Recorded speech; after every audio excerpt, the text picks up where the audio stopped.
Hi, I'm Captain Adam Orton with the Canadian Army Podcast. This episode is about everybody's favorite, bureaucracy. But don't hit stop yet. This particular flavor of bureaucracy involves how moving between the regular and reserve forces, or even rejoining the military, requires a lot of paperwork and time, sometimes months or even years, which can make things really difficult when you're trying to plan your life. Here with me is Major Matt Cooke from Army Personnel Management, aka the G1 at Army Headquarters, and he's going to tell us about how the Army is making your life easier when you want to make a change. Sir, welcome to the podcast. Hey, thanks for having me, Adam. So there's a CAN4 gen that came out, and for those who might not know what that is, it's a kind of general message that contains some type of order that tells people that something's about to happen. So what are we changing? What's happening? So there's three big things that we wanted to change, and the first one being your ability to transfer from the reserve to the reg force. So we've streamlined that. We've taken away a couple different administrative burdens and barriers that have created a multi-year waiting time in some cases. The second thing we've gone and done is expedited and supported your ability to go from regular force to reserve. So we're fully supporting the CAF transition group's ability to do that for you. And then the third one is we've gone and changed one of the administrative processes for re-enrollment. So if ever you get out and have a secondary career and wish to come back and serve, whether that's reg force or reserve, we've gone and made that process simpler. I've definitely seen it happen where, you have troops in the reserves that are trying to get in the reg force and they can get stuck for like months or years. Why was that way? Yeah, the CAF has a systems of checks and balances in for when we have lots of people, not lots of people, when we're full. And as you can be fully aware, we're short on people right now. So we've changed those processes. The first one being the strategic intake plan. And that's a fancy word to say how many people are we recruiting? That's right. The SIP. Yeah, the SIP. So our strategic intake plan, I'll give an example for that, is let's say we have 100 infanteers we want to bring in for recruiting. Normally, we would set 90 of those positions to recruit civilians from the street. And then the balance, the 10 people, would be for internal component transfers. And what that would do is, if we had 50 applicants, it would force us to do a board and rank them all from 1 to 50, and then only take the top 10.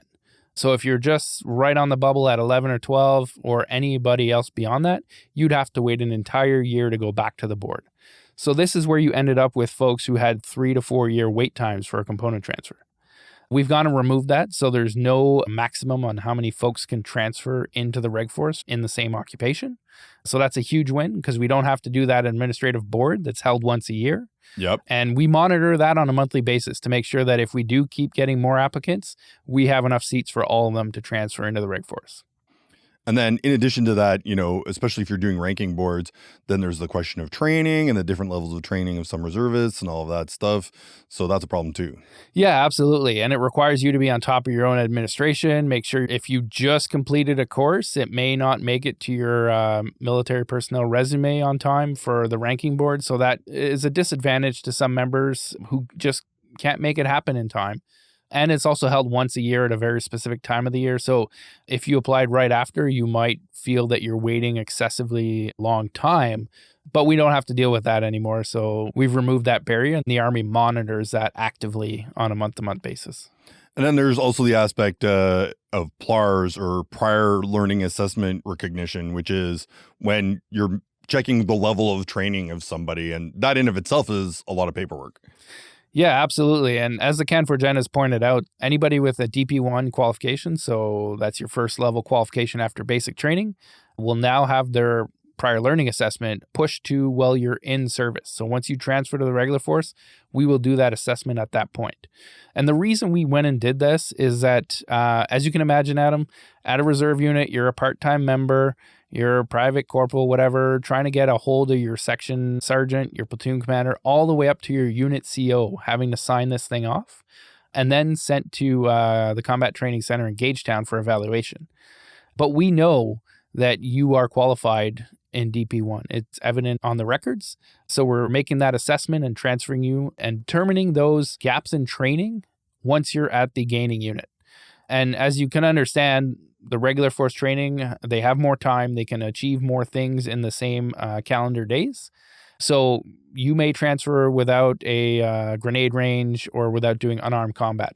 So the gaining units will do that for you. They have a training plan, they're accustomed to it, and they definitely want to have an individual join their section and platoon rather than have nobody who's waiting for training on the reserve side.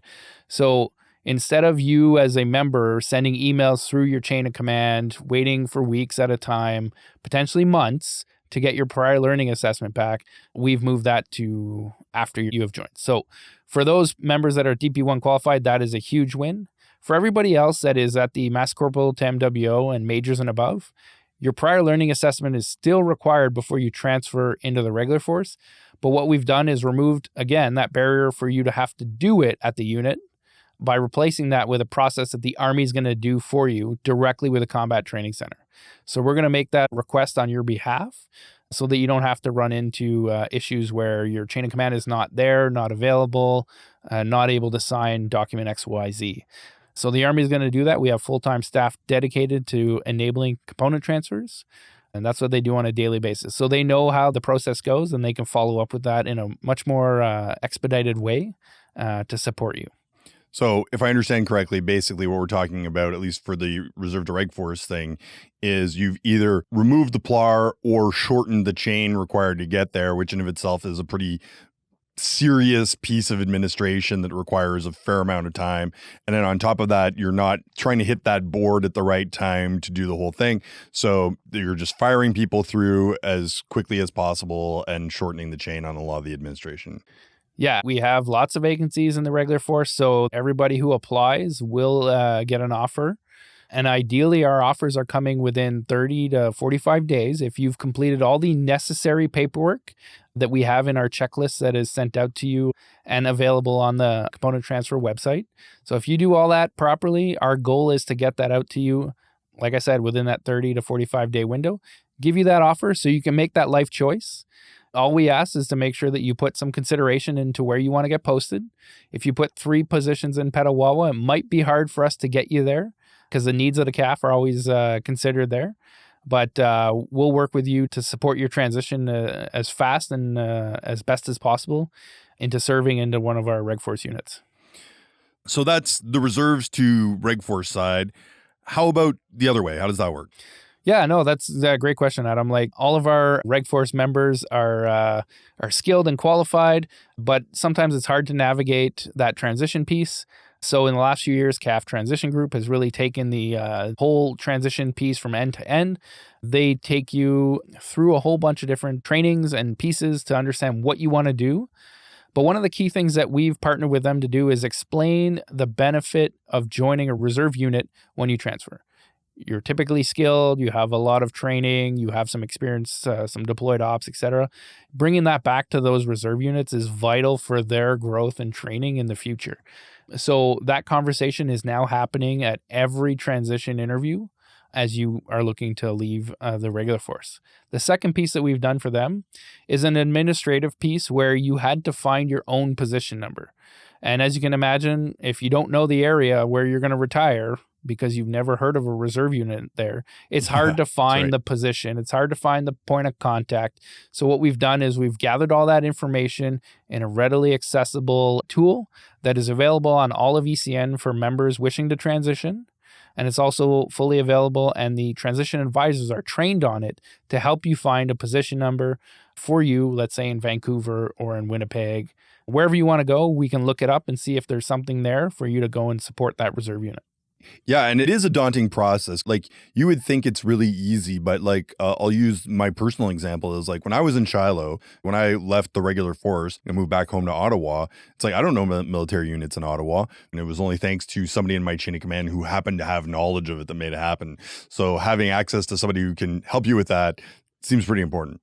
Yeah, tool and training. So the CAF Transition Group is going through a lot of training of all their new folks that are coming on board to make sure they understand that the reserve is a full bona fide like opportunity when you're releasing from the regular force, and also equip them with that tool to help you search, right? If you're a specific occupation and you want to go to a specific area, here's what's available. If there's no availabilities, they have that link back to the Army here to kind of figure out what we can do to sort out a position for you so that we don't lose your skills and capabilities.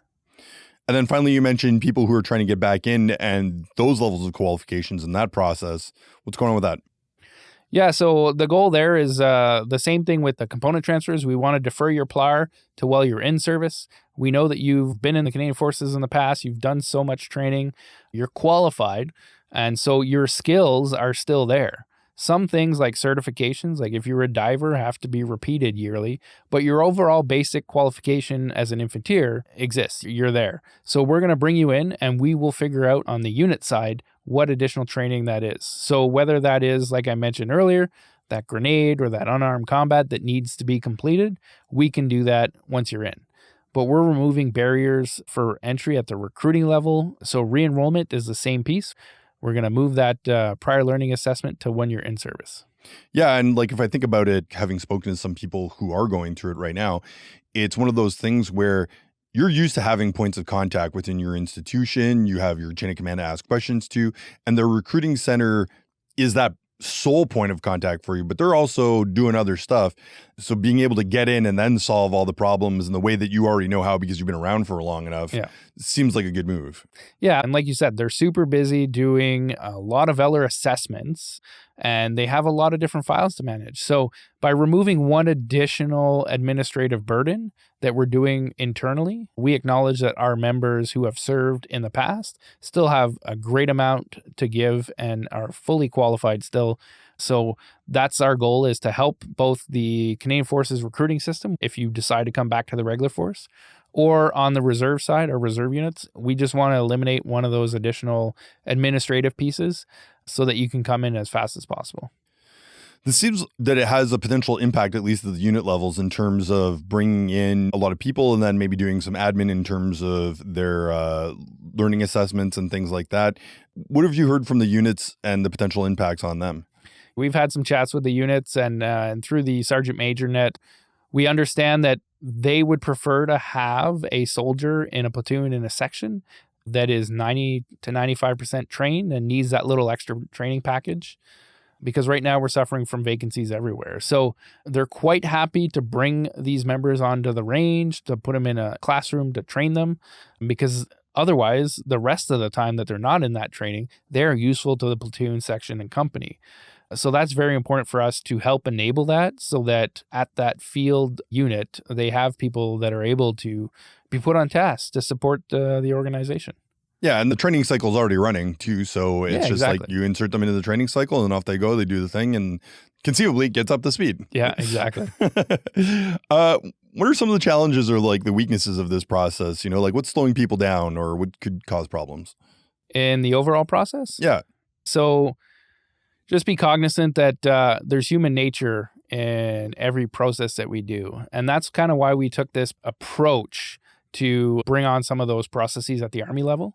Because as you know, when you're going to the recruiting center or you're going through your unit adjutant to get things signed, people's availabilities really dictate when emails will flow, when documents are signed. So the Army is very cognizant of that and is trying to lead with our partners to remove some of those things that require the member to put a lot of the effort in. The members already put a ton of effort in raising their hand to change component and go to the other one. So we want to make sure we're taking care of them by removing that additional effort and burden that may have them change their minds, because they're willing to transfer now. Let's make it happen now and not make them wait. Yeah, because, you know, people are at points in their lives where today is the day or this month is the month. And sometimes, you know, if it doesn't happen, then they're going to go and do something else. Yeah, exactly. And we've seen that with the timeframes where we had multi-year waits. This year was a great year for you, but next year you've gotten this really good offer from the civilian side to join your trade and occupation. So now you're no longer available. You might stay in the reserve, you might transition out, but we've lost that opportunity to bring you in. Now, we might have people listening that are like maybe stuck in an old process or, you know, feels like they've been waiting for a long time. What should they be doing if they're just like, but what about me? Check your spam box first. We've sent out emails to all those that are in the process. Keep in touch with us. Be open and honest with what you're looking for when we have those discussions. We're going to try to place you in the posting positions that you want, but also be aware that the CAF has needs. So like I said, if you're always putting Petawawa, if we can get you to Petawawa, we'll do as much as we can to do that, but we may need to send you somewhere else. So be open with the process. follow up with us. We're also human, so if ever we don't get back to you right away, follow up. The email will be shared, and you'll be able to reach out to that transition member that we have here in the Army headquarters. That's his bread and butter. He does that every day. He takes care of all the folks that we currently have in the process. So just make sure you keep that open communication with them. Any concerns about that structure being able to handle the kind of influx of demand? Or it sounds like by removing kind of the amount of PLARs that need to be done on the front end, maybe that just makes it more manageable? As you can imagine, if PLARs are moving slowly or through the different chains of command at the unit, we were also heavily involved in those emails moving back and forth. If we consider the fact that we've now removed the requirement for all of our privates, corporals, officer cadets to captain from having to do a PLAR before joining or before transferring, the amount of work that our team has done is drastically decreased. So now they can spend more time focusing on you, focusing on finalizing your transfer, because they're no longer having to go back and forth to you in the unit, to you in the CO. They're dealing with more complex issues, which is the postings, which is our senior NCOs and senior officers that need a bit more of an assessment. But yeah, we freed up a significant amount of time in processing by transferring this administrative process to while you're in service. You know, you got to love a good win against bureaucracy. Absolutely. It doesn't happen often, so you got to celebrate it when you got it. All right. Well, thanks a lot for taking the time to explain this all to us. Thanks, Adam, for having me on the show. That was Major Matt Cooke from Army Personnel Management, aka the G1 at Army Headquarters. And I'm Captain Adam Orton for the Canadian Army Podcast. Orton out.